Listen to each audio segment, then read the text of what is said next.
છે બાટલાની લાંબી લાઈનો લાગી છે। જે માણસ વહેલી સવાર 7 વાગ્યાથી ઊભે છે ત્યારે 11-12 વાગ્યા આસપાસ એમનો વારો આવે છે। અને રહી ભાવ વધારાની વાત તો તે પણ આજે સામાન્ય માણસને ભારી પડે છે। એમના માટે પણ સરકારને થોડું વિચારવું જોઈએ।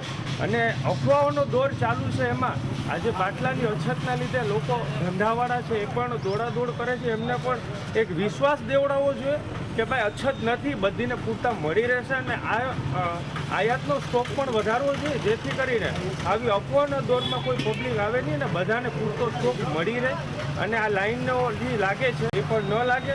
એટલે આ ગૃહિણીઓને ખાસ કામની વસ્તુ છે, એટલે એમનો સમય સંજોગમાં સારો એવો ઉપયોગ થઈ શકે એનો પ્રયત્ન કરવો જોઈએ। હકીકતે માલની સપ્લાય તો રોજ આવે છે, રોજ ગાડી આવે છે, પણ લોકોને એવું છે કે અછત થશે, બાટલો નહીં મળે, એટલા માટે લોકો અત્યારે ભીડ જમા કરે છે અને બાટલો હું લઈ લઉં એવું રાખે છે। હકીકતે બાટલા આવે જ છે અને સપ્લાય ચાલુ જ છે, બધાને આપણે ગામમાં સિટીમાં ડિલિવરી પણ ચાલુ છે અને અહીંયા લેવા આવે એમને પણ બાટલા આપણે આપીએ જ છે।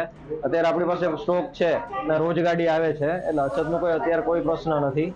ને બુકિંગ માટે સરકારે દિવસ વધારેલા છે, જે 26-27 દિવસ સ્ટોક જળવાઈ રહે એટલા માટે વધારેલા છે। બધાને ગેસ મળી રહે એ માટે વ્યવસ્થા સરકાર કરે જ છે, રોજે રોજ ગાડી આવે જ છે।